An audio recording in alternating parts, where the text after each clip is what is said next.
Greetings, everybody. Welcome to Discussing Tabletop. It is, of course, July 11th, 2020. A fine Saturday, this fine year, and of course it is our 154th episode. Yet another episode in the books. At least it will be in a little while. I'm saying it like it's done already and we've just begun. Night, Matt. Well, bye, guys. Woohoo, it was fun. So, yeah, welcome. We got an interesting docket of topics to talk about today. We're going to give a little bit of information about some stuff in D&D Beyond and the new character creator section of that and stuff like that. Joe will kind of hit into all of that. Then we have Jim Henson's Labyrinth, the adventure game. This is the Labyrinth RPG. The book is out and available in PDF form. We talked a little bit about this Star Trek. No, that's Alf, and he's a bastard because we talked about him last week in Eating Cats. You know, we already had talked about Alf last week. You missed the important Alf conversation. That's quite a statement. You missed the important Alf's conversation.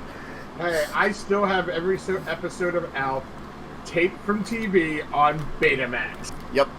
I'm old. Yep. And then we'll have the Star Trek Adventures, the Klingon core rulebook. We'll talk about that. The Great Cake Escape, a game. Prison escape game with a cake. Yeah, from Wizkids. Paizo has released Agents of Edgewatch, the Player's Guide for the new adventure path, and they had an actual statement about it the other week that I didn't think to get into, but since they're releasing it now, I thought kind of going over some of the stuff they were talking about in their statement about this game might not be a bad idea. Then we'll talk about Blade Runner 2049 Nexus Protocol, that it's available. I think we mentioned it a while ago when they first announced it, but now that it's out and we can dive deeper into it with rules and stuff, I thought it would be good to catch up on it and chat a little bit more. And then one of my other favorite things. What's your other? Well, but Labyrinth's first, you know? Oh, you said Labyrinth.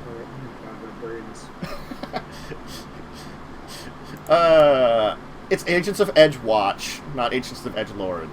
That would be better. Oh, God. It's close enough. They might be. I mean, Edgelord. someone might play it as an edgelord. That's actually what their statement about it was a little bit, but we'll talk about that when we get to talking about it. And then we have our regular segments. We have our Kickstarter Korner, our Week in Tabletop, such and such. That we'll hit into. I'll throw the docket into chat there. If you're watching on YouTube, of course, it will be up on the description. The full docket there. Anyway, hey, let's talk about Labyrinth. I think we talked about this. You're starting with D&D.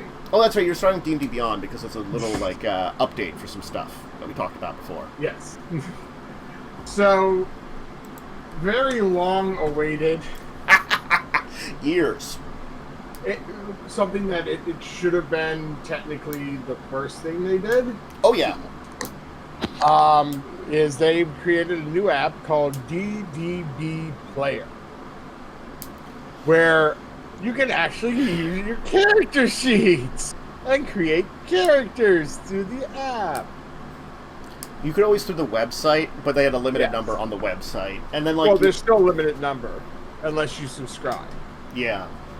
So that hasn't changed, but now you can actually access them through their phone app or tablet app if you don't want to go to their full site. The thing is, D&D Beyond's original app was just a glorified PDF reader for all the books you buy through them. Yeah. No, when they first announced D&D Beyond, this was one of the things they mentioned, and when it became because it was not just the website, it was the app was an idea about it, and I think I myself, I don't know how much you were, but I don't think plenty of other people were disappointed that it was again a glorified app reader. I mean, it's or PDF reader, as you're saying. It's what the hell? And it's how many years now that we talked about it ago? at least one, maybe two years ago on this show, we talked about like them coming out.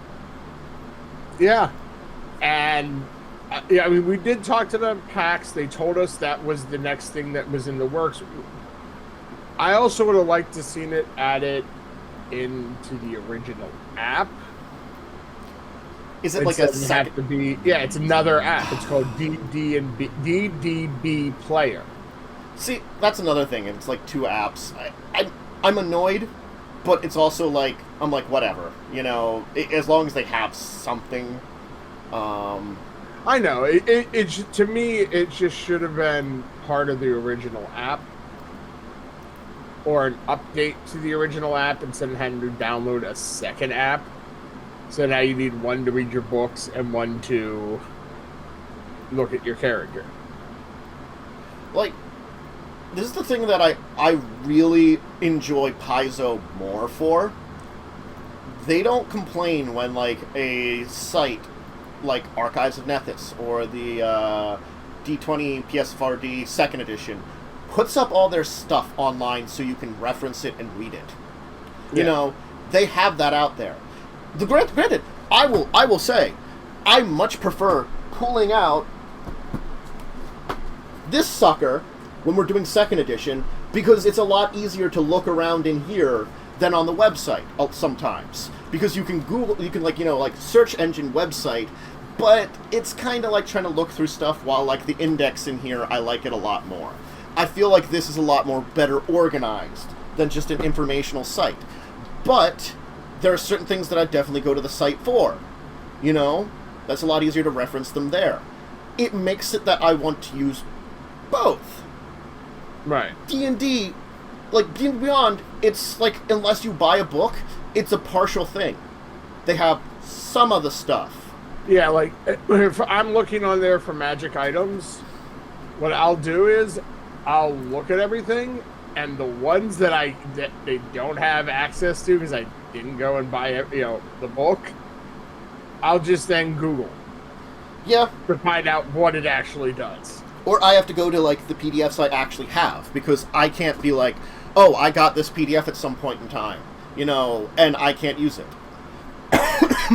Yeah, I just Google it. I'll just copy the name and be like, hey, look up 5e D&D, bag of holding or whatever it is, and put it in there and find it that way. But it is kind of it is annoying that it's like, I just want to reference this. But I understand they have to make money too, so it's. But they're not even owned by D&D; they're a partner site. I feel like another thing about the entire thing is that if they would at least have like a statute of limitations, almost, I'd say. If a book's been out for quite a while, why not put the stuff up online? Something like the core book, I can understand arguments more for that a little bit more. But like, I always feel like I'm going to say this: Roll20's Compendium is better than D&D Beyond when it comes to like just some basic information a lot of times. The thing is, the core book is pretty much open on D&D Beyond. Actually, Roll20, especially when it comes to backgrounds, is extremely limited with some of the things. I know, there's like limiting things for both of them. They're not perfect. It's just like, and definitely the compendium. If I'm trying to look up like magic items, like you said, D&D Beyond is a lot better for at least having a list of stuff, and organizes it so much better.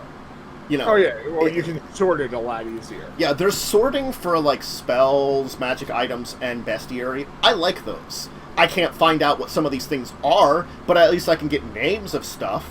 It's like, oh, that's the blah, blah, blah. What book is that from? Shit, I don't have that book. I don't know what the fuck it is. Well, but that's when I Google it. Yeah, I know. But we can find it on someone's site of, oh, here it is. But then again, you worry that it might not be correct. it's a process that I feel is a lot more streamlined. Well, I'll normally look at it, a couple of them, and just be like, okay, these all seem to say the same thing. I'm assuming that's correct. I just feel like Paizo knows that, you know, an RPG player likes to own a book. Yeah. You know, your average RPG player likes to physically hold a copy of a book as long as they can afford it. And then they're like, if you can't afford it, hey, guess what? We're still not going to prevent you from being able to play our stuff. I feel like that's a different attitude between Paizo and Wizards. And I just like Paizo's attitude better. Yeah. You know. But I'll say the D&D Beyond, you know, player app now, just as easy to create a character as it is on their full site. Does it have all the options? It does, but it's still, you know, as in with the full site, it still does limit if you don't have the books. Well, that's why, like, I know a lot of times they limit, like, especially if you don't own the player's guide, you don't have all the player's guide options. Like, if I would be like, I'm a monk, I can only be one type of monk. Yeah. So that's just what I was worried about. If it's a little... mean, it is still limited to what you own. Well, you know... I mean, they do have customizable options, so if you know that, you know, from something else, you can manually do it. It's just... it just doesn't give you everything. Yeah, no. I can understand that. It's just like... I feel like it's a long time waiting, and it could have been done... A lot of the stuff could have been done better. You know? Yeah. I honestly think this should have came out before the glorified PDF. Yeah, no, the glorified PDF reader. I will highly agree. This should have been the first thing that came out. Because you could have just bought the books from the site and downloaded them to your phone anyway. And there are PDF reader apps you can have on your phone. Wow! So it's the exact same thing. You're a popular man today, Joe. Yeah, I'm trying to go in and mute it right now. That's fine. But yeah, I just wanted to mention it quick though. Yeah, no. It's a good thing to mention. I mean, it gets me a little upset at Wizards, but I mean, sometimes I get really upset at Wizards. I know, but I'm saying, like, Wizards works with them, but Wizards probably cuts up them out of the knees. You have to consider what they can do is limited by what Wizards allows them to do. Well, if you really want to go in depth, then be pissed off at Hasbro. Yeah, it goes up the chain. You're not sure how much. So anyway, let's move on though, because I don't want to get any more like miffed at a company that do like a lot of stuff they do. They just do some very miffy things often. And we got to meet some of the D&D Beyond people and play actually with them, and they were really nice. They were nice people. Yes.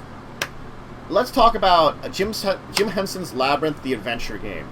So this is done by Riverhorse. We talked about it, I think, was it during the Kickstarter that we last talked about? Might have been, yeah.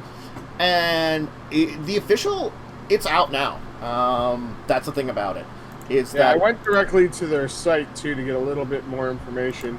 And their site is out of stock. Wow. I guess that's the physical copies. Yeah.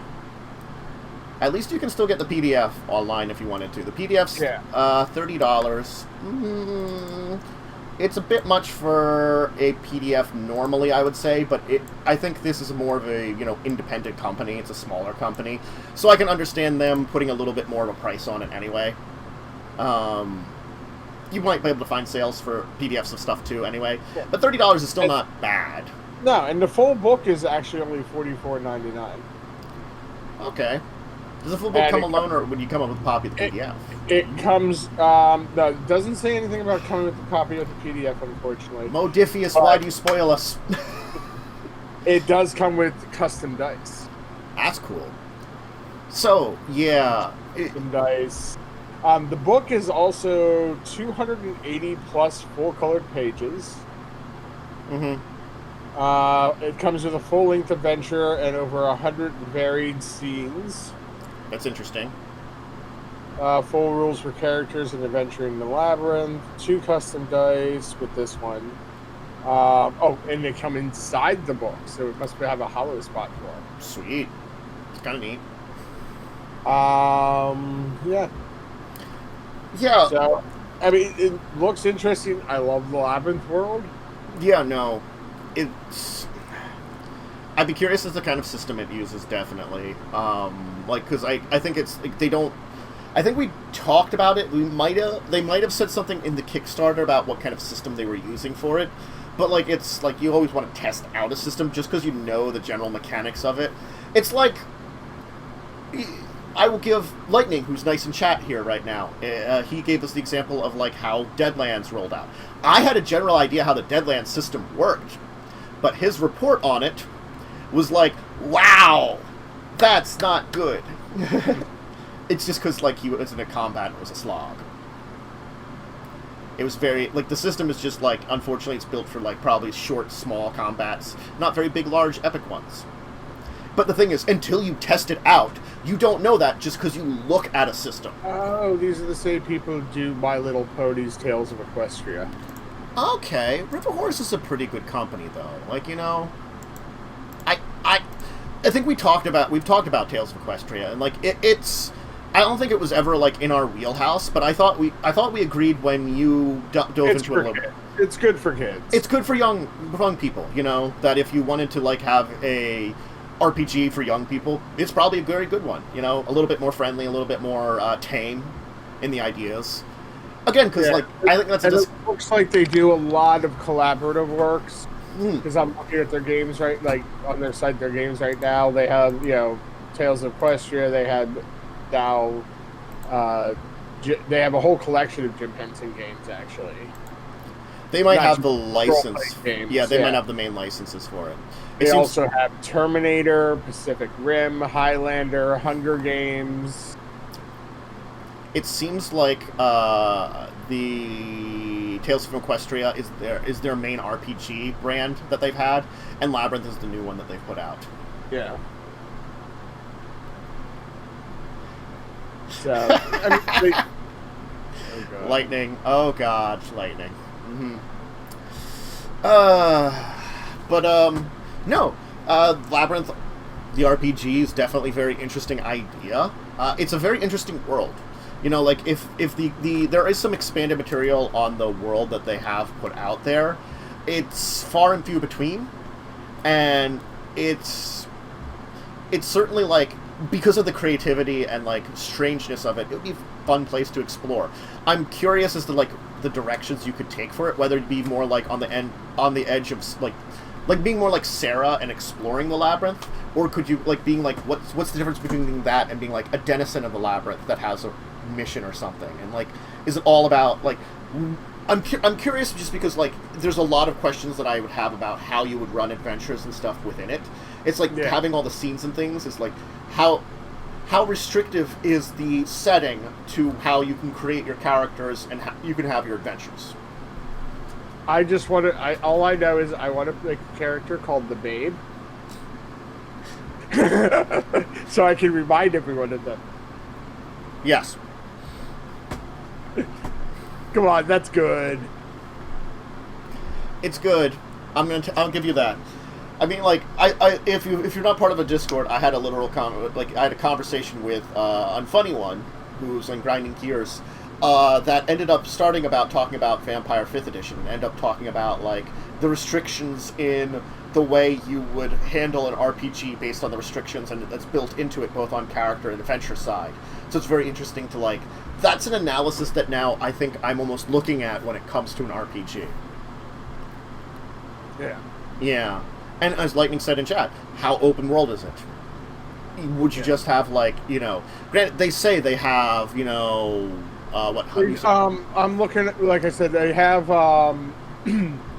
tools and tables for creating your own adventures within the labyrinth. Mm-hmm. They have customizable character charts and everything. So it sounds like it should be a decently open world. It might be that, like, what you deal with is like they have general ideas about types of encounters and stuff too, and then you could kind of customize them to what you want that would fit within it. The question about how much replayability, I don't know. It's as creative, I guess, as you can become, and how much you can fit within the strange creative world that is Labyrinth. You know, that's the thing is, how well can you fit in it? And I think that's what another thing about this is, I don't know how much this book helps people that don't have that creativity as much in them. Right. And I just want to bull rush everyone into the bog of eternal stench. I know you would. They need to be stinky. Well, then you can smell your enemies from a mile away. I mean, I guess that's a good thing. Oh God, he's coming. I smell Get ready. I smell Well, it's kind of like Peter Pan with the and Hook with the croc. Yeah, I'll give you that. You know, instead of listening for a tick, you smell for a smell. But why don't we move on, though, because there's more topics to hit and to talk about. And there's, of course, one that I knew, like, as soon as I saw that the book was coming out this week, I knew that we had to talk about it for you, because we almost missed some of it last week. Kapla! You weren't there for when we did our huge talk on the Day of Honor, but you know what we can talk about. Just today. Klingon and Empire. Enterprise? I was going to say that. Enterprise. So this is actually, like, I'm actually, like, kind of happy they put out this book here. That's the thing about it, is it's, as much as Star Trek Adventures is really fun, and it's really fun to be Starfleet. And you can have so many different types of adventures in Starfleet, because there are varieties of characters and settings. And they've shown that with the different shows, that you can definitely have a variety to the way that you go about your characters and stuff. You know, but having something that says, like, hey, you know what? This is an entire other alien race, and you can have adventures with them.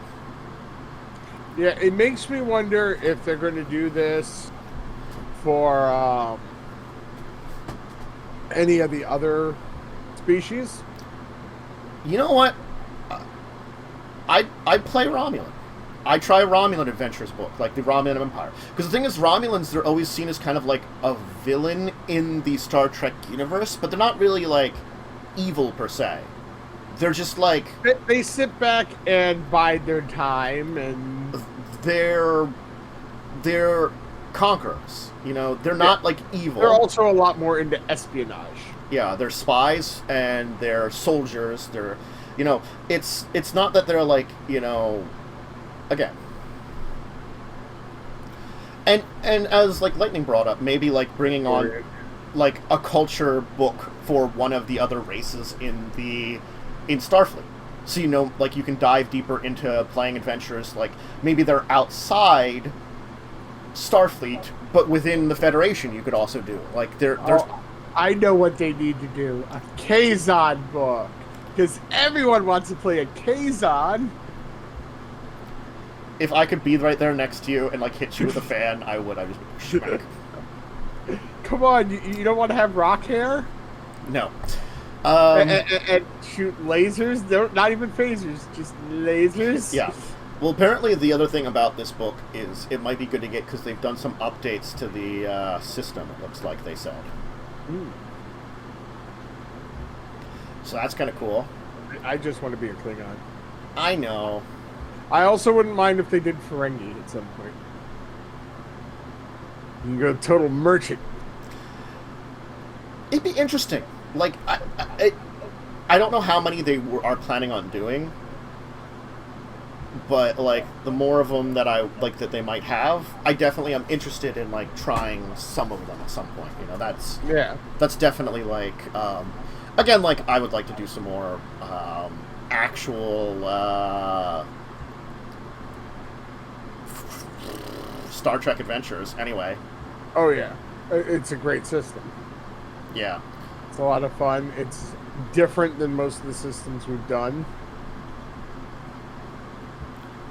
Yeah, so Klingon Empire does seem really cool, and they give some NPCs and stuff, which is always good to give like out a bunch of NPCs, like just so you can. I'm just looking through some of the stuff in the book, and they have a picture of the Klingons from the original era. Oh God. Where they wore gold lame. That's nice of them. Just look like tan dudes. I know. They're just tan dudes. Yeah, original era Enterprise, or original Emperor Star Trek, the original series. It's just interesting to be, very such so. I will agree. What they became now.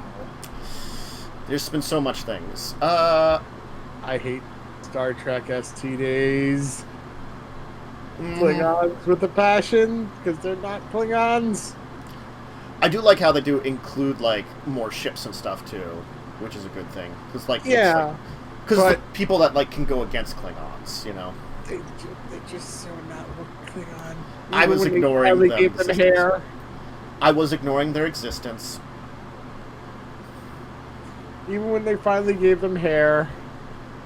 Yeah. I just really don't like the look of them.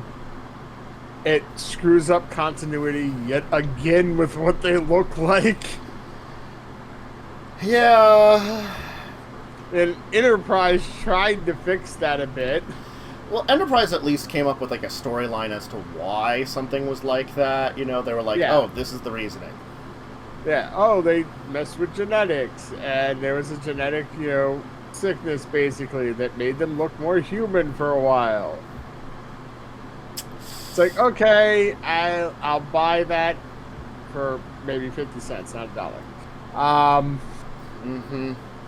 But I'm like, at least they try to do something, and then, STD comes along and, hey, guess what? We're going to completely change the look of them. For no reason. And it takes place during the same time, about the same time period as the original series, which makes really no sense. Yeah, I don't know. Like, I feel like Discovery, like, I'm not going to put any, like, arguments about it. We can, like, talk all we want about Discovery and how good or bad it is and, like, all the stuff about it. But I think, I mean, overall, I've come to at least not hate Discovery. Mm-hmm. But I still hate what they did to the Klingons. Yeah. I can see that. So, anyway, yeah. Anything else about these Klingons you want to chat about? Or do you think we can move on to the next one? I'm just excited. I want to check it out, and I would love to play actually a full-on Klingon game because Klingons rule. The thing is, I think I want to get more Star Trek Adventure books, whether in PDF form or not, just because I've really enjoyed the times we've played Star Trek Adventures, even though it's been far and few between, unfortunately. But they have been quite fun. I know Unfunny One has talked about possibly doing it. Well, again, like, if he runs one, great, maybe being in it. But I would also love to, like, just run another one myself at some point in time. I have no idea what I do. Like, I don't have a great idea. But also, you haven't got a chance to play in it either. I think having a chance to play in the system and not just run it also helps you with being able to run it better, too. To have an idea of what it's like on both sides. I can agree on that, yeah. So, but anyway, we should probably head on, because Klingon Empire, awesome. Great to hear that's coming out. But we have some more topics to hit on.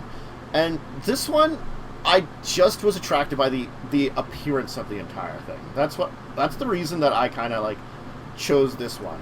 It's the Great Cake Escape. How great is it? I don't know. We haven't tried it, have we? Did you try it? Yeah. So no, we don't know how great this cake escape is. It could be worse. It could be an ape escape. and then you're on the PS1 or PS2. I mean, it is the old trope of, hiding things in a cake. Giving it to a prisoner so that they can, escape. Yeah. So it's 2 to 4 bakers. You're supposed to be the bakers. And I guess you're supposed to be, smuggling in the keys to the prison. God. Escape tools ranging from screwdrivers to chainsaws. Is this, was it chainsaws in the cake in, one of those Disney cartoons or something?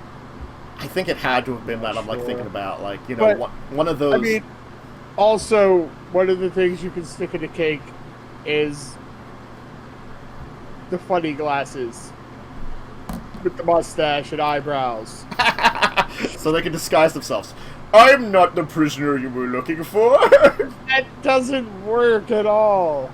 Now the giant stick of dynamite, sure. Yeah. Or the shovel. I don't know much about the little, gardening spade. That's going to take a while to do anything with. Mm-hmm. But there's a key that could be useful. Must be a skeleton key, made with real skeletons. Tastes delicious, boss. I'm curious as to, let's see how, I don't know why I'm looking skeletons. Look, man, I am not sure why you're licking skeletons, but apparently you are. So it's a 3D cake that is used with this entire thing. Neat. 44 tool pieces, 11 per player. A rope of tongues. No. Rule sheet, it's $30. The thing is, the cake stands out to me. It's a 3D cake, kind of, that you can set up, and that's kind of cool. Yeah, I mean, it's interesting because you're trying to shove things under the cake, under the layers, and when you do it, you can also push someone else's stuff out. Yeah. And the final scoring is the guards coming to check the cake and take the most obvious pieces out. Yeah. Which I think is interesting. They don't just go, no, you can't have this cake. They're just like, oh no, I'm going to take this saw and these funny glasses. But now you can take the rest of the cake.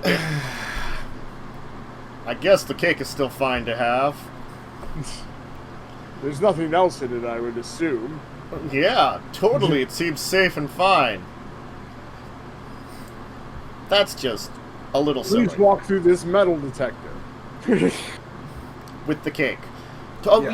you don't need to take the cake through the metal detector. Why would you need to do that? That would imply that there's something wrong with this cake. It's just a delicious cake. Please sit the cake on the conveyor belt so we can x-ray it.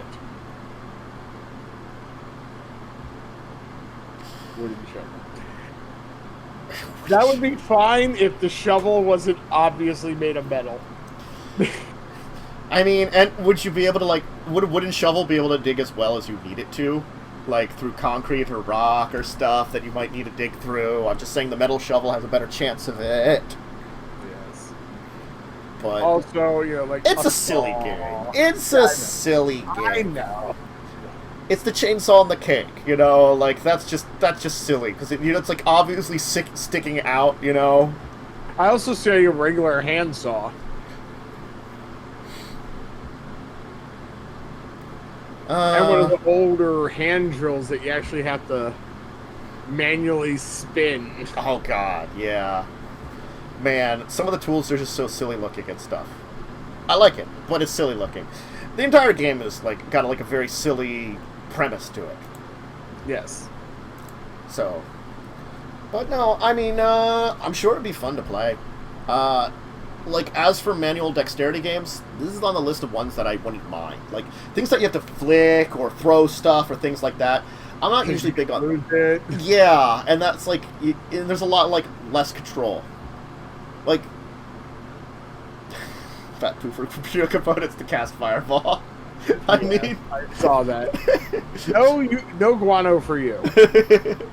But my wizard needs it, you see? Man. He's gonna escape from prison.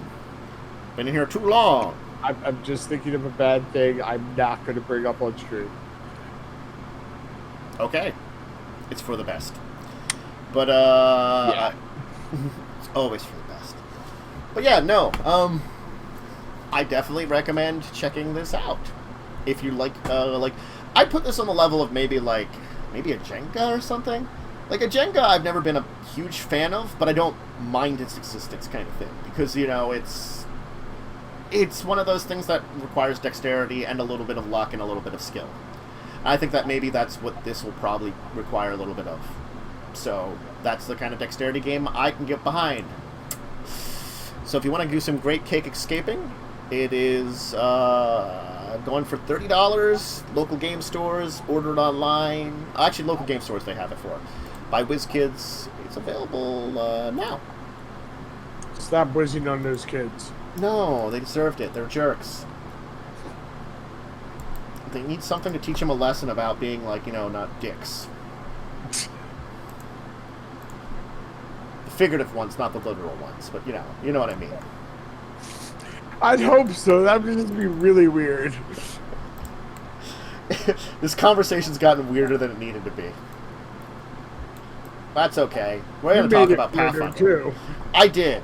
I know I did. We're going to talk about Pathfinder, though. Agents of Edgewatch. So the interesting thing about this one that I kind of want to, talk about, this is Pathfinder 2nd Edition. It's the current adventure path that's going to be coming out after their first big one in 2nd Edition. They had an announcement that they were talking about this because the entire idea is that your police in Edgewater. And the thing is, with everything going on in the world and, the issues that should probably be resolved with our own world, with, how law enforcement is done, they were worried that, because they were going to take it more like buddy cop, a little bit more like, those, classic 80s movies. But there's that extreme kind of direction that it could be taken. That maybe someone's going to parody bad things from now because you're an officer or something. You're a rookie watch guards. And I think they're just we never intended to worry about having to worry about that thing when we came up with the idea originally. And, be sensible? Yeah, but the thing is, they plan these far in advance, so it can't be poor timing. It's poor timing by goddamn chance. I knew the title of Agents of Edgeworth. They announced that last year, and it's not that there wasn't issues. It's just that people weren't talking about those issues as much. So when people aren't thinking about it, you come up with stuff like this. We knew that these were the first two adventure paths. They they tell you stuff far in advance. They work on this stuff years in advance. Apparently some of it. And I guess the adventure paths you kind of need to. A huge adventure over 6 books, a campaign. Of course it requires a lot of planning and work on it. And that's the problem, is that, it ended up being poor timing, and this is what they had ready. So rather than, delay anything, which I don't think there would have been a good delay for. They're just they put out a statement along with it, and they might have something similar in the books or something, be reasonable, about it, or something like that.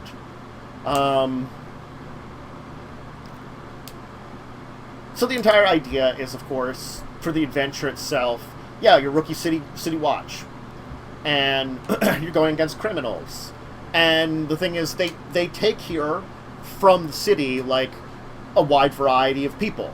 It's the protectors of Absalom aren't just from, the normal citizenry. A lot of adventurers find a calling, apparently, in the city watch here in the city. And that's the kind of idea, is that you're a group of adventurers that have found, the calling. You police academy it. You're the group of misfits. I tear out the front seat of the police car so I can fit. That's only if you're high tower. You're high tower. You want to be our high tower?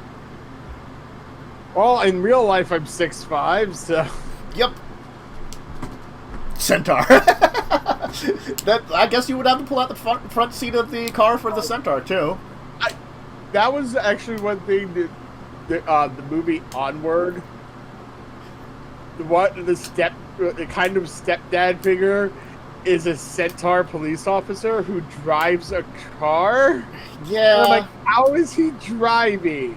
Well, I know you can have, like, shifting and, like, stuff up. On the steering wheel, yes.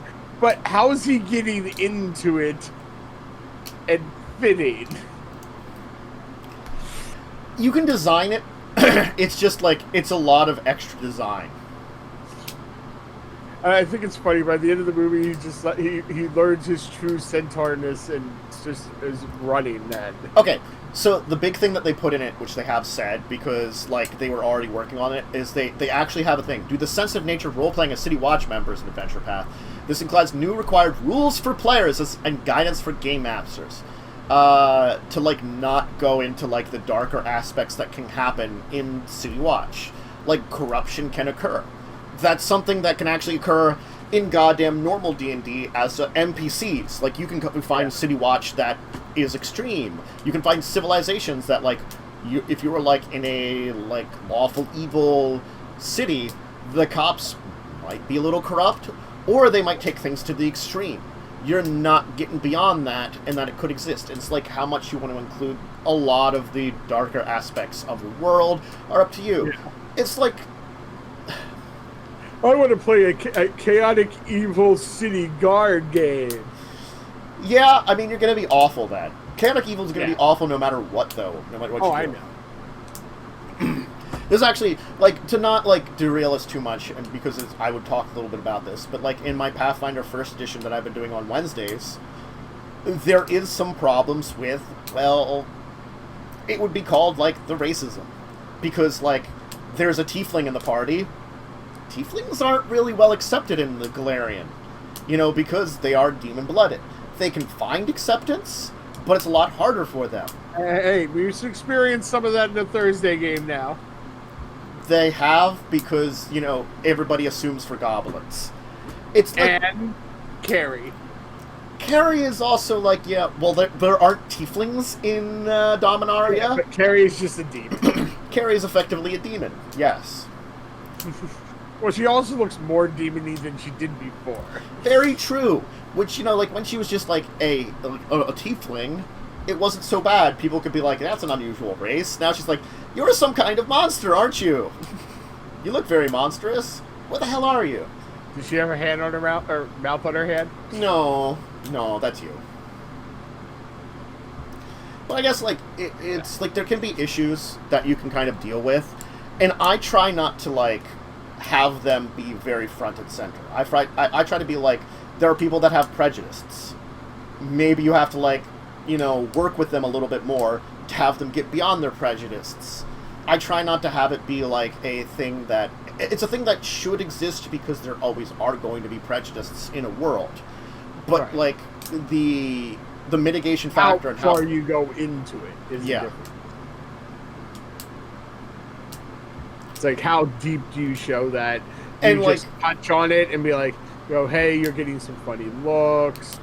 You know, maybe and consider a world where there are different actual, like, races of people. You know, like... And, like, elves don't like dwarves. If you're a dwarf in an elven city, you're gonna have that problem because the races don't like each other. You know, maybe you're visiting because your adventurer buddies who are, like, human want to go visit there. You're not gonna like it. They're not going to like you. It's going to happen. But that's, like, that's racial tensions that exist because elves and dwarfs, you know, at least in traditional, like, both D&D and Pathfinder have always had, like, things, I guess, as far as... Don't tell the elf. I know. They showed it. They showed, like, the problems between those two races in Lord of the Rings. Yeah. But anyway, I'm getting, like, it's the same kind of, like, area of, like, you can figure out ways to have things that are more controversial in your games, but you don't have to have them let they, like, detract from the game. It's just a matter of trying to find that good balance of, like, having, like, it's like, I think I was talking with Lightning and a few others about, like, you can have very dark things in your game. It's just don't put it front and center. Yeah. You know, like, if you consider, like, the monster attack. A monster attacks a city, people are going to die. Just don't focus on that, you know? You don't have to focus on that. You can just be like, people died. You don't have to have, like, you know, come across the monster doing something horrible to people or something like that, you know, things like that. You can... I mean, depending on your campaign, you might do that.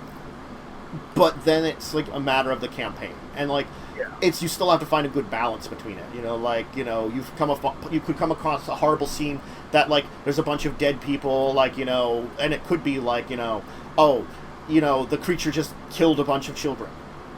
Yeah. I don't have to talk about how it did that.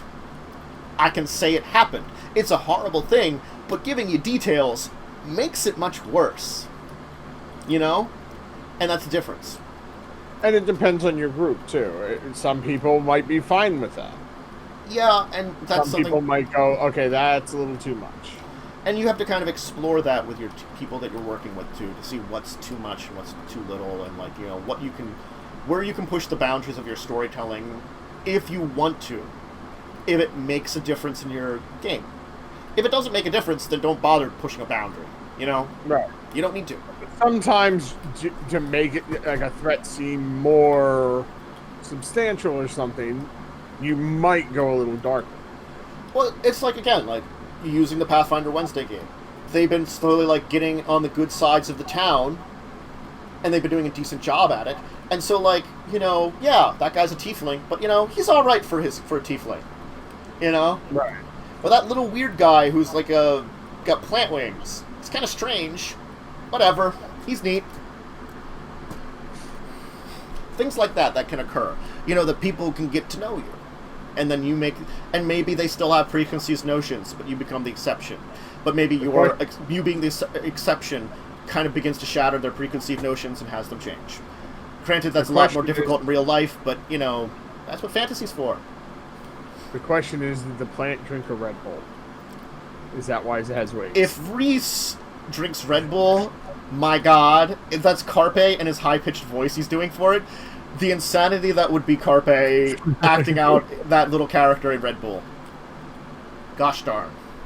It'd be hilarious, but gosh darn. So yeah. It you know, I like that they're at least, you know, addressing that, you know, there is something going on in the world that makes this be a little bit, like, can be upsetting if the way you play it. And I like that they're saying, like, yeah, hey, you know, don't be a dick. Play it for fun. Don't play it for, like, controversy. Play it the way it's intended to play. Here's some guidelines. And, like, you know, I don't mind the guidelines if it's something like this. So. And, again, like, if you're a bunch of reasonable people and you need to, like, you know, and you want to, like, change some things in that guidelines because it's the way that you want to play as a collective group, then by all means. But at least they gave you something to start with. Yeah. So. Shall we move on to our last main topic? Blade Runner 2049 Nexus Protocol. So, I'm pretty sure we did talk about this. Yeah, I think we did. But it is officially available now, and it's a hidden identity game. And it's kind of like Resistance.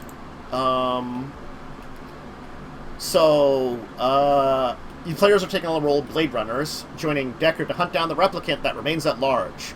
But the replicant could be anyone in the group, or even Deckard himself. Yeah, I remember this one. Could it be the DM? I don't think there's a DM. Unless Deckard's the DM. Yeah, there's not. It's a card game. If it was an RPG, that would be pretty cool, too. I don't know if anybody's done a Blade Runner RPG. That might be something that pops up. I mean, there's just so many, like, random, like, I'm sorry, an Alien RPG showed up, the Labyrinth RPG showed up, you know, these are, like, ones, there's a Princess Bride one that was on Kickstarter. Yes, I still want to do that one at some point. Yeah. So, I mean, like, there are a lot of them. But, so this one, the game ends before any player has 2 or 3 of the replicant evidence cards in their card case. The replicant escapes and wins. The idea is that you have to kind of, like, interrogate wisdom. It's kind of like, I feel like a Resistance game, but it has a little bit more chunks to it.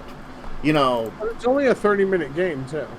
Well, again, like, I think it's a little bit more complex than your average Resistance game, because it's the entire idea that you're trying to, like, gather evidence and case files.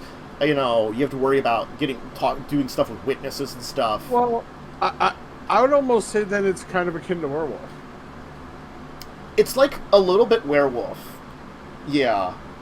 But it's like the replicant's just trying to escape and has like a time limit. Yeah. So I think the idea is that it's going to have a little bit of like... It's a hidden identity game that relies a little bit more on the board also, I think is what it is. Yeah. And that's, I think, what is good about it. I'm curious as to, like, if I would read through the full rules, like, is there ways that the replicant can, you know, put people off of their trail? Yeah, that's the word I wanted, trail. I'm curious as to how much you can do that kind of thing. By slapping something. I mean, theoretically, but then you also know, like, why did you slap me? Only replicants slap people. Oh, God. I'm curious as to know if the person knows they're a replicant or not, also, kind of things. Like, that's the other kind of thing, is do you know you're a replicant? I'm looking at the rules right now. Yeah, I'm trying to figure it out. I downloaded them. The rules are only 12 pages, but it's a little bit of, like, a complexity. Each player picks a color, takes all evidence cards, evidence tags, case files, standings, blah, blah. Returns one. Oh, return the rest of the... okay. Players put the case file cards in front of them. Place Deckard's case file marker in the middle of the table. Pile the evidence tags. Everyone takes a card from each. Okay. The runner with all three of the evidence cards showing their character as the replicant is the winner. So I guess the replicant has to get like the three evidence supporting that they're a replicant first. You know. I'm the replicant. Well, it's less that I think it's the idea that they collect the evidence so no one else can get it, kind of thing. You know. At the end of the game, if a player has two evidence cards in their case file that belong to a replicant and they are not the replicant, then they win. If no runner, including Deckard, has two or three of the replicant evidence cards in their case file, the replicant escapes and wins. In any other situation, Deckard wins, such as the player has two of the evidence cards in their case file and they are the replicant, or if Deckard is the replicant and has two of his evidence cards in his case file, etc. So I guess it's like... Oh no, the runner with all three of the evidence cards showing their character is a replicant. Okay, so that's how you figure out who the replicant is. And then you test and see. So the replicant wants to have... Okay. If no runner has two or three of the replicant evidence cards in their case file, they're... Okay. So I guess they want to get their evidence or something? I don't know. Like, it looks as though, like... I'm just unsure if we figure out who the replicant is. You know, God.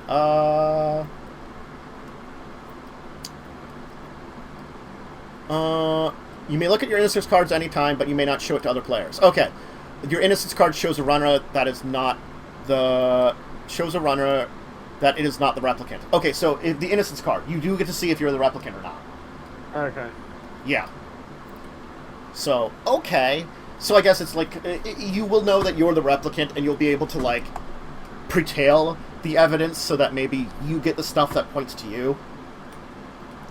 So that you collect it and then can escape, kind of thing. Okay. Yeah. I can see how it is. So, it reminds me of something like a werewolf or a resistance, but the fact is it's a lot less talking about things and more being like sneaky with the board, you know? And I think that's a very interesting way to take one of these games. You probably will have to say things too, you know, I'm sure. There'll be a speaking like discussion aspect of it, because, you know, most of these type of games do. But, no, it's interesting. We might have talked about this, like, in this way before, but I don't know if the rules were up before. No, they weren't. It's the last replicant. Yeah, I actually never watched Blade Runner. I have not seen the complete original. I've seen it in pieces. And I haven't seen the newer one that they did. Yeah. Yeah, so... I haven't seen either. Nerd. Hey, look, man. I just haven't had a chance to. If it would show up on TV in like the last month, I totally would have recorded it to watch it in full. But they just don't show it anywhere. That's not my fault. That's Blade Runner's fault. Stop Blade Runnering yourself. Look, I went and like rewatched the original Total Recall. You know, I've seen that. You know, I love that movie. I've watched a bunch of like really awful like sci-fi and action movies. I like the original better than the newer. I'll certainly agree. Arnold, especially the same with RoboCop. Mm-hmm. I forgot there was a newer RoboCop. That was awful. I'm glad I forgot about it then. Yes. What about both Judge Dredds? I think they both have merit. I still like the first one better. Well, the first one is more campy, and yeah. I think that like it doesn't capture the comic as much. But how'd you like it, Lightning? More fun to watch. How'd you like it? And how much did you watch? Just the OVA, or both the OVA, the movies? You know, they're different. They're set in the same world, but very different tones. And I think like the second one I feel like captures the... We'll have to talk about it, Lightning. The second one captures the comic, like, ideas a little bit more, and I don't know if that's necessarily better or worse. I feel like both are good. Yeah, I've never read the comic. I heard that the second one is more true to the comic. Yeah. Which I can appreciate, but I find the first one just more fun to watch. Look, I like going, I'm Delawa! Because thanks to Sylvester Stallone for Delawa. Hitting the one guy in the head till he malfunctions. Yes. With a lead pipe. And of course, that was when Rob Schneider was everyone's go-to comic relief. God, yeah, Rob Schneider. Hey, we need a comic relief character in here. Who should we get? Rob Schneider. Yup. But, shall we move on, though, from our docket to our regular segments? Oh, no! So our regular segments, we don't have a deeper discussion. I mean, like, I would love to have one, but we'll see about what next time we actually get one of those. Well, we could always do something on Tabletop Sim to do a deeper discussion on.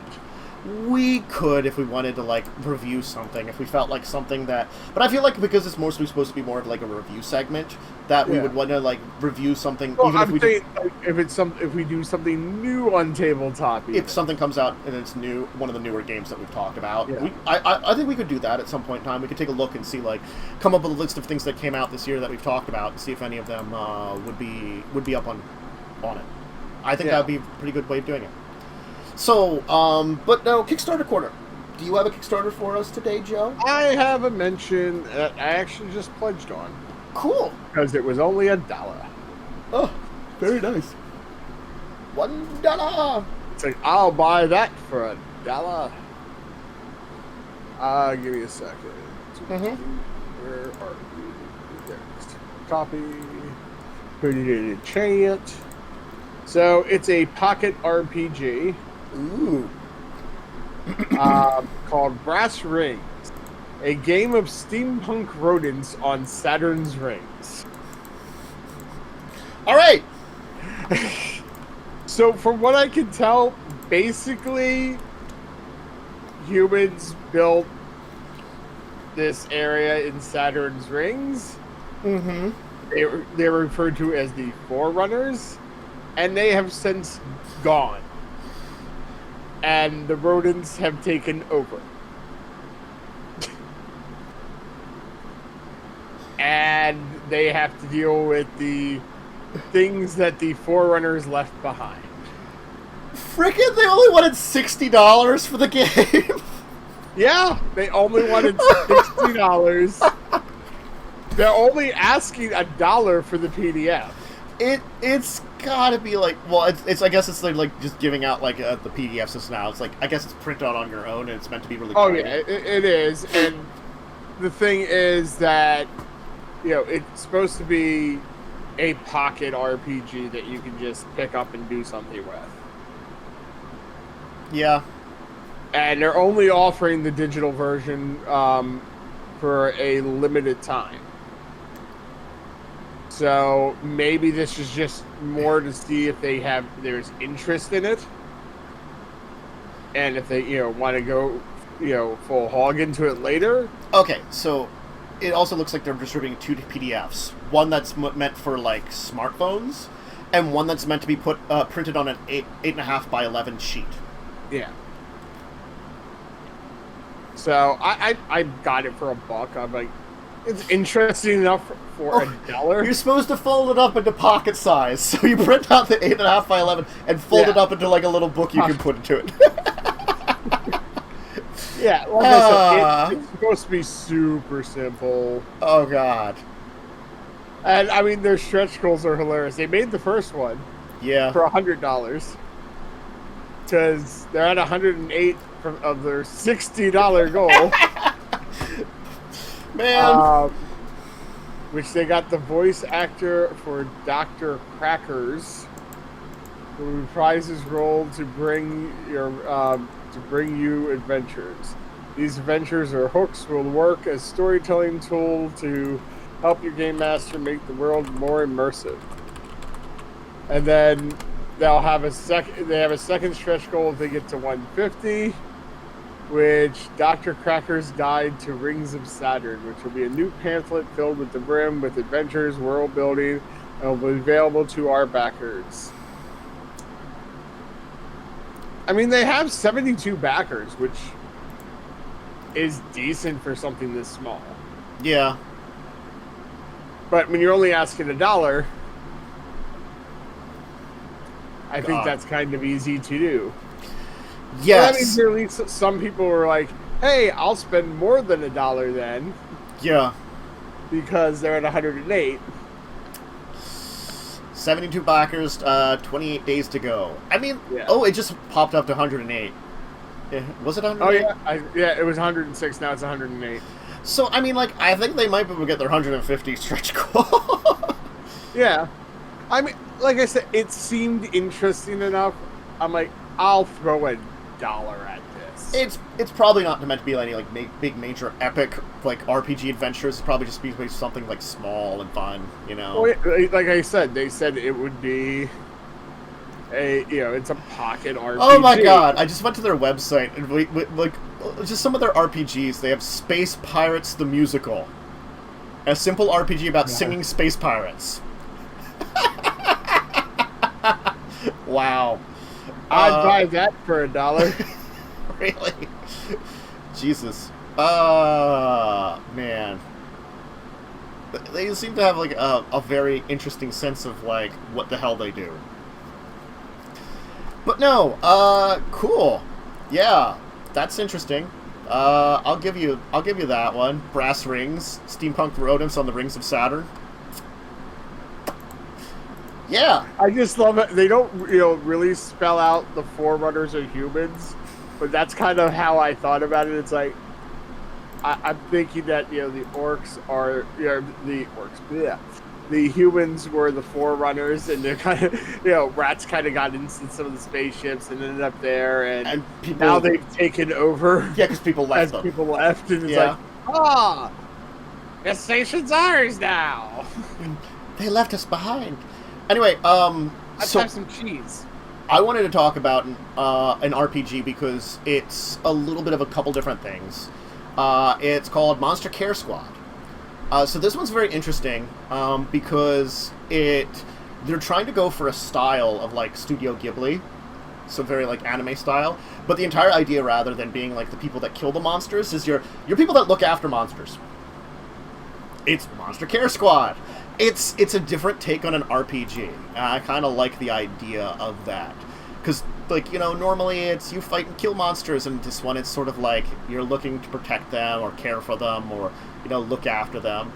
And, yeah, it's definitely a different direction for an RPG. And that's why I thought it was interesting. You can get, I think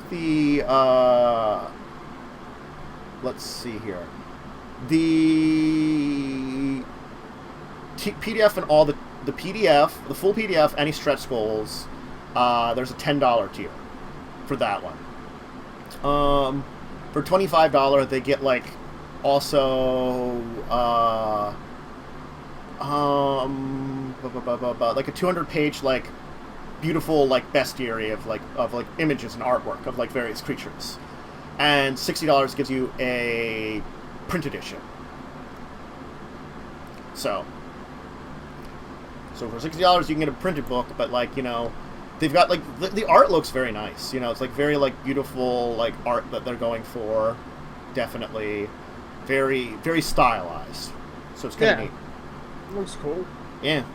So I thought it was an interesting RPG because it takes like a lot of those like fantasy tropes and turns it into a different direction.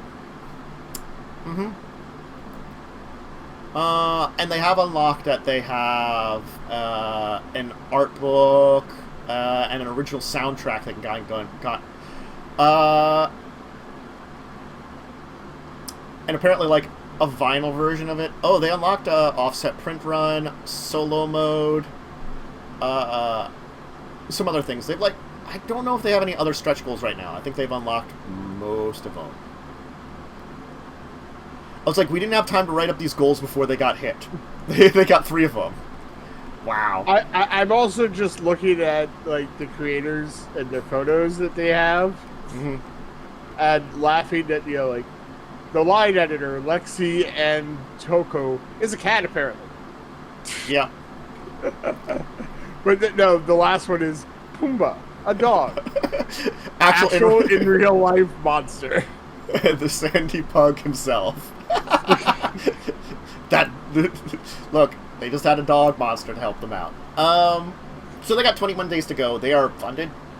I don't know if they'll put out any more stretch goals at this point in time. Apparently, they hit all the ones that they were planning for. That can happen. And pushing extra, if they don't push extra stretch goals, more power to them. That's the one thing I have to say about like stretch goals. If you don't need to do them, don't bother. Like, well, the thing is, it's like some stretch goals are nice, but when if you start actually trying to force them, you could also end up running into more problems in production if you hadn't really flushed them out and go, oh crap, we actually would need X amount more than we actually raised to actually make this work for as many as we got. Yeah, it's like this. Like, these are the stretch goals we got. You know, like planning out a stretch goal that would work properly with your funding is what that kind of needs to be done. And so I think that's why. Or otherwise, you could get yourself in trouble and be like, crap. Now what do we do? So at this point in time, they haven't added any more. They might if they come up with something, but it's funded, so it's like it's a project that if you want to get behind it and you want to check it out, that's all about like, you know, caring for legendary monsters in this kind of area, you know, and then you want to try that for your RPG. Cool. Seems like a different take of different things. Kind of neat. Yeah. Different than the monster murdering that we do in a lot of our adventures. So, a lot of them. So, and floofs. Apparently, there would be some floofy monsters there too. I'm not going to argue that. I skinned the Floofler. Why are you skinning poor Floofler? Because he's Floofler. I mean, just because he's wants to bring a fascist regime to the world through fuzziness? Yes. Why skin him? You could just, like, just pull a American military and just shoot it. What do you're like, it's like extreme. It's like taking, like, the head of your enemy and putting it up. I shave it. What? That now it's just like it's like a shaved or like a naked raccoon, and it's just like kind of ugly looking, and I think that's fine, but like, you know, well, no one's gonna follow a shaved Floofler. Okay, I see your reasoning behind the shaving. Okay, yes, you're shaving it so that none may follow it, and that, like, you know, it loses its like floofy powers. Yes. Alright, I'll give you that might be like a better explanation for shaving it. Alright, you know, I'll give you that one. But, hey, what do you want to talk about our week in tabletop, I guess, then? I think that's the time period for it. You want to start us off with some grinding of the gears? Yeah. Oh, so you guys had an interesting fight last time with some my brain is dead today. With some giant, well, some large worms and some grubs. Yep. That are aberrations. Maximum aberration. And they don't require air to breathe, and they are defiant of gravity. Look, we caught some. We're going to take him back to the crazy wizard. It'll be fine. There'll probably totally be what he needs for his experiments. Oh, yeah. And he can make worm men. Ew, worm men. And I totally screwed up on a few things that I overlooked on them. And that was to your guys' benefit. I think it was good that it was to our guys' benefit. No, yeah, there was a few things, because not only did I forget about the blood frenzy with the worms, but the worms also had damage resistance to bludgeoning, piercing, and slashing from non-magical weapons. My fists were magical. We actually were like looking through the book at other stuffs, and we ran into them like at the point in time. It was like during the week we was discussing stuff with Lightning, and we were looking at other stuff in the books, you know, and it was like, oh god, yeah. I'm glad I do magical damage because I just got that at our level up. Yes. So wait, it's like this level up? No, I think the last one I had key damage. Oh, okay. That's what I'm like, wait, because you guys just leveled up. Yeah, 7th level gave me that I can heal myself. Is that the one? Oh, and Lightning thinks that should have killed us. Well, it came close to killing one of you. I mean, I think what happens is that because they were rolling so badly. Oh, yeah. I think that's really what saved us. It was unfortunate, it was a little out of our league. Well, the grubs aren't as threatening. Just the worms are. They were hitting me, and most of the damage I got was from them. Like, yeah, the fact is, worms did a lot of damage. I was able to shut down one of them for 3 turns.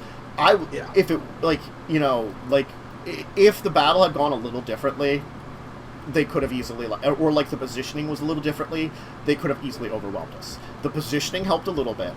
Syndra being left alone helped a little bit. Mostly alone. And, like, it's just about it's just a little bit of luck after that, too. So. Yeah. Oh, yeah, if one of the worms would have got to Syndra, that would have been bad. She was our damage dealer. We needed her, or we couldn't do it. Like, Swift was down, pretty much. I would have maybe been down if it wasn't for Syndra, because that extra damage she dealt helped a lot. Yeah. But then we met dwarfs. But then you got to the mining town. Yes. Well, the mines and then the town. Mm-hmm. And you guys, next time, tomorrow, we're going to go mining for some minerals. We're totally going to become miners. We're going to lose some age. You're going to lose a lot of age if you're going to become a miner. I mean, like physically, I'm not going to change, so just emotionally, I'm like, you're not my real dad. You're not my real god. Yeah.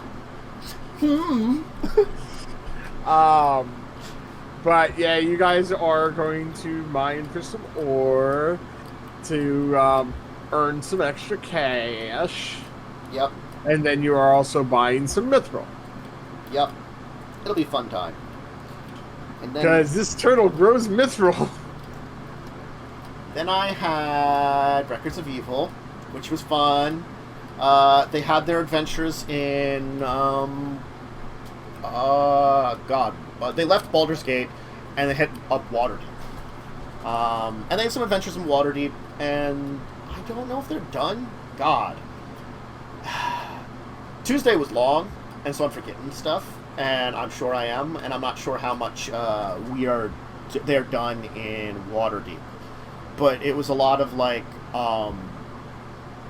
they went to Bard College, which what used to be Bard College and now is actual college. And so that was adventures there of trying to get like going through college bureaucracy. Yeah, that's fun. College bureaucracy. It's never fun. Yeah. And they try to get through a bunch of that. And then in Legacies of Kain, they managed to escape Poland alive. And they're heading for Japan. Well, if they escaped, I would assume alive. Well, they delivered their message, and they didn't get killed by the large group of Sabbat they had managed to piss off the last time, because Carpe insisted on not revealing any information when they wanted it. They're like, just goddamn tell us what the fuck you're here for. And he's like, we're here to meet a certain someone. I'm like, god damn it. They are very angry at you for not revealing information.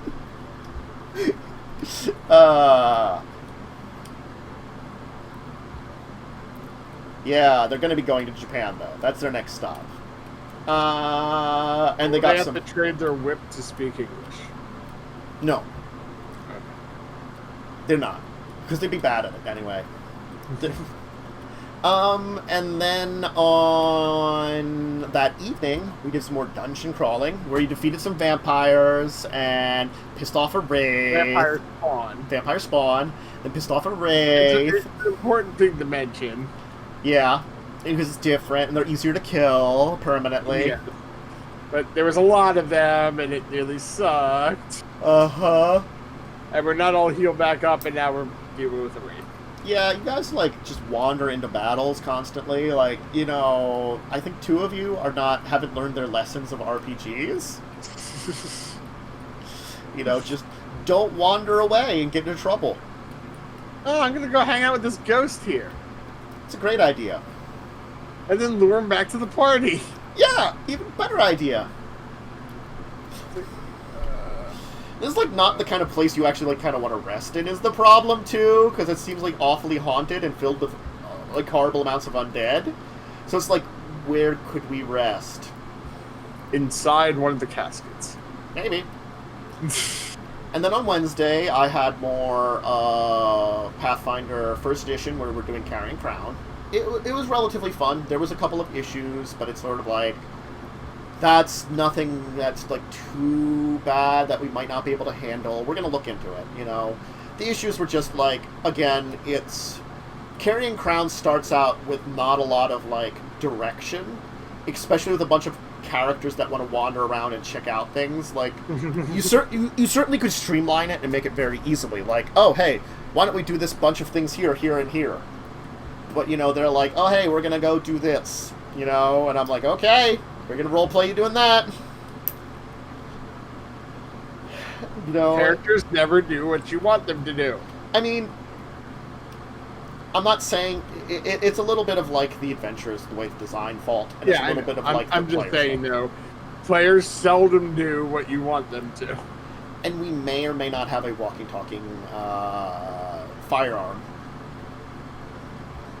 It's a little joke that one of the characters hasn't done a lot of character other than, like, the fact that they're a gunslinger yet. And it's interesting to see if they can develop more, We're curious as if it would happen. Beep, bop, boop, what is gun? Oh, and then, like, and poor Ling, the Kitsune, doesn't speak common, so is stuck with the fact of, like, they don't understand anything.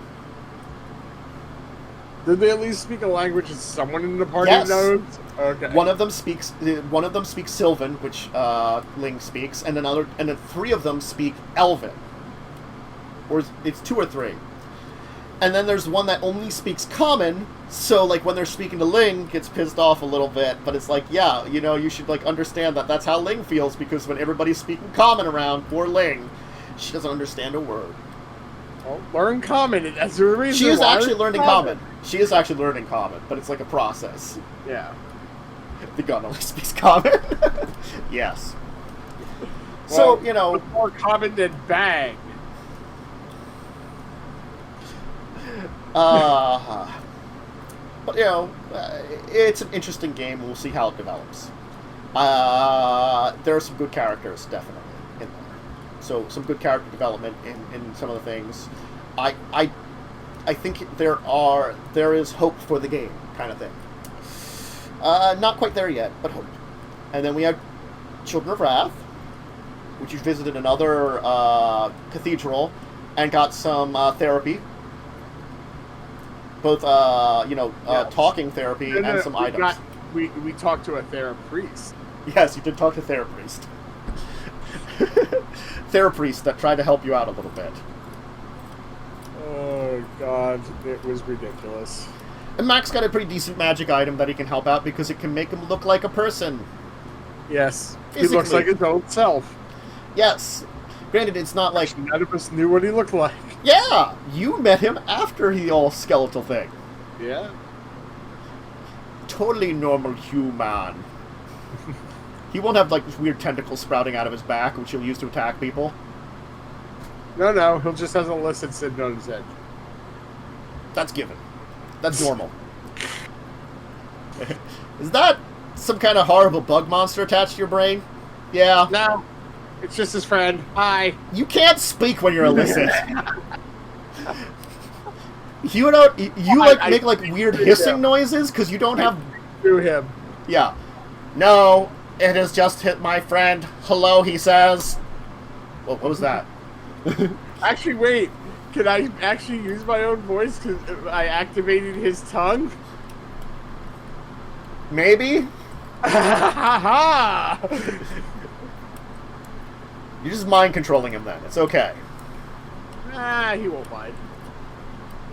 Because he won't remember. But anyway, so that was Interesting Adventures. And Yes. then I think that's pretty much our week in Tabletop. Unless you did anything else that I don't know about. Nope. No, busy with probable work. Anyway, yeah. So I think that leads us to our final segment, which is Ask the Tabletop. If you have a question out there for us here that we can help you with in some sort of way, go ahead and ask it. Whether it's directly into chat here.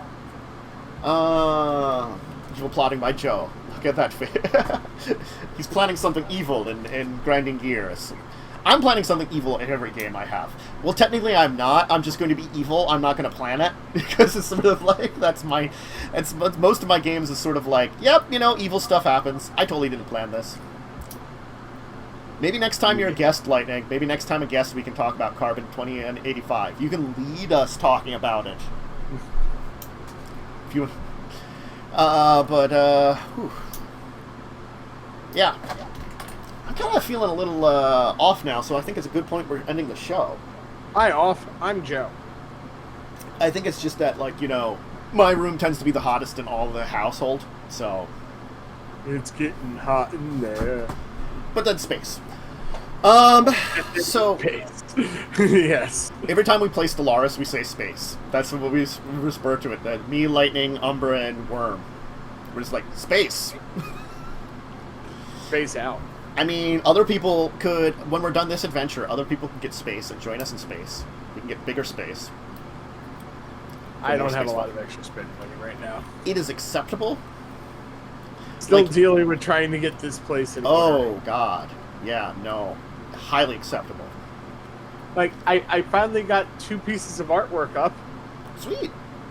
Woo! But yeah, if you have a question here you want to throw into the Twitch chat, if you want to throw it into the comments of the YouTube channel, if you want to reach us either through my Discord channel, directly on the Discord channel, or if you want to message us directly, you can see us in that area there to message us directly, or through Twitter. I'm at Dracovin, he's at JWSecret81. You can message directly or just add us there too. And there's also Discussing Tabletop at yahoo.com. There's lots of ways that you can throw us out some information, ask us some questions, whether we can answer it right then and there, or if it's something that we can throw into here and bring with us. We will. Yeah. So, well, another show on the books. I said that earlier, but now it's true. thank you once again for, as usual, joining me, Joe. Of course. Thank you for having me. Thank you for those of you who joined us in chat and actually chatted around.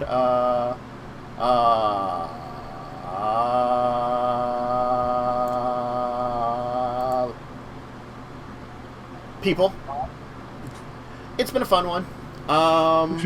You know, it's again like God. He just lost his brain a little. That's all. Yeah, no. I definitely want to get some discussions with some people. You know, it's been a fun one. I've been having a lot of good discussions with people about like role-playing stuff. You know, Lightning, Umber, two of you guys.